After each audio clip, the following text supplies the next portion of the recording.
Hello everyone. In this session, we'll discuss the topic definite integral.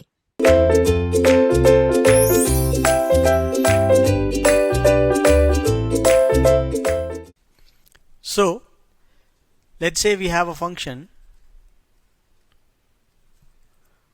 f of x which is continuous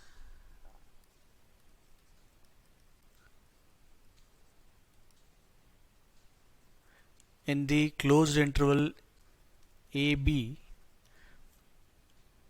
and integration of f of x dx is given as f of x. Then the definite integral given as, let's say, a to b f of x dx is f of x, the integration of it for the limits a to b, which can also be given as f of b minus f of a. Right? So this is the definite integral of the function f of x. Now there are many important properties on this, and there are many questions based on the property, so we should know and understand the property very well. So let's see, these are some of the properties we'll come across. The first one is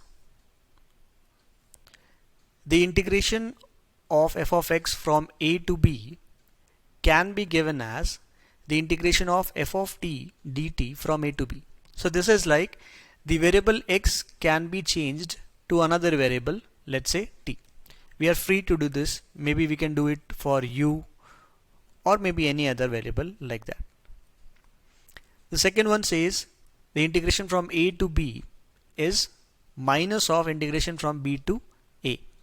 That is, when we are reversing the interval from a to b, instead of that, if we are doing it the negative b to a, then we'll have to introduce a minus sign.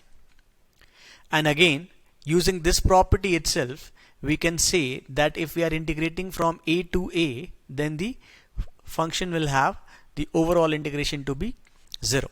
That is, the integration of a function from where it is starting and it is ending at the same point, then it will be 0.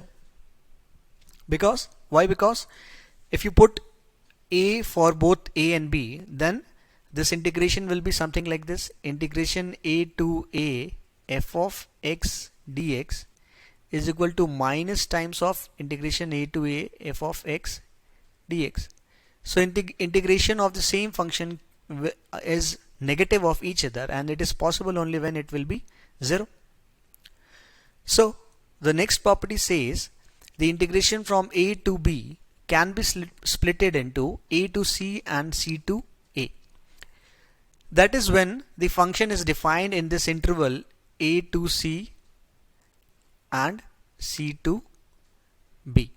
That is, we can split this function into piecewise definition, and condition it is defined in these intervals, we can integrate in these two orders or in these two intervals.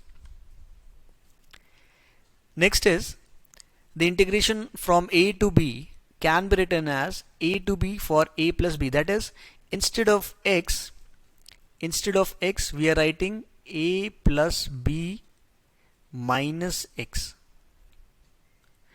and on the basis of this same property, the corollary is this one, where b is a is 0. So that means x can tends to, in this case a is 0, so 0, b is a and minus x. That means it will become a minus x. In this case it was a plus b minus x.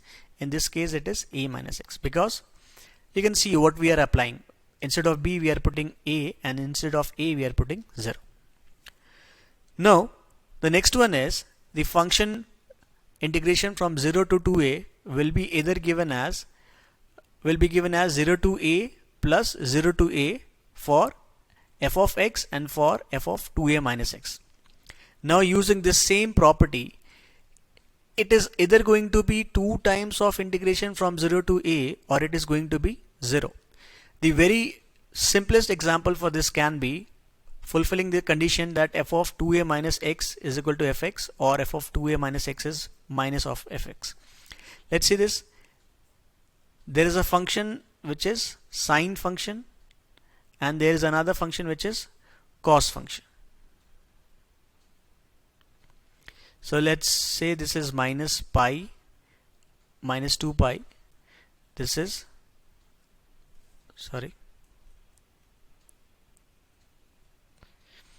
this is minus pi, and this is pi. Similarly, this is minus pi, and this is pi.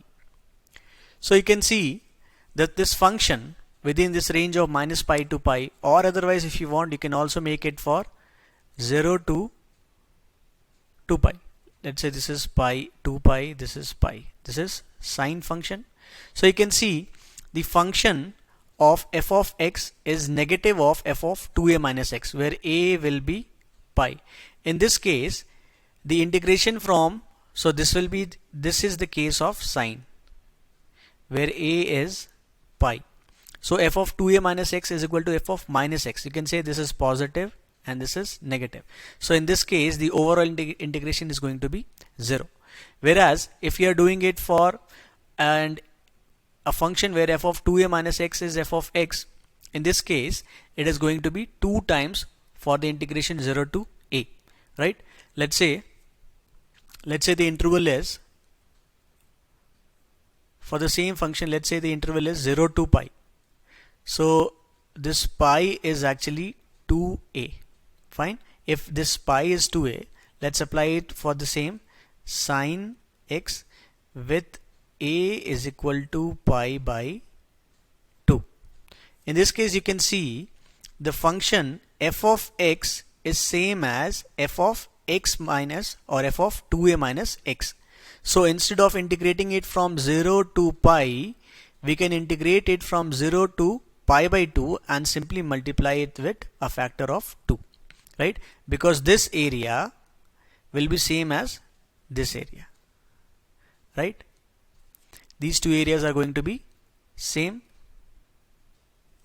Let's say this is the half area and another half is this one. So in this case we are considering the pi to be 2a, whereas in this case we were considering pi to be a, right?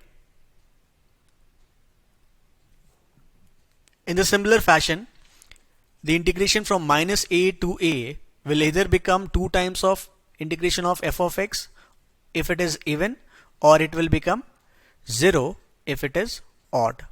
So you can see, let's apply the sine and cos function again. Let's see, this is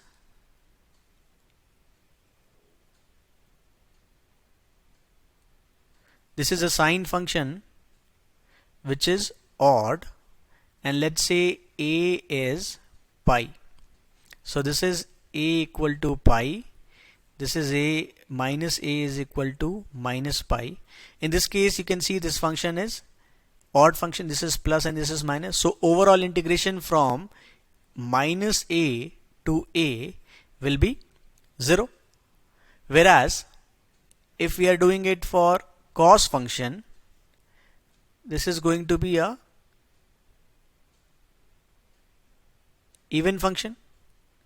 This is a cos function and we are taking, of course this is even, and we are taking a to be pi again. So this is pi, this is minus pi, and you can say when it is positive it is positive, when it is negative it is negative.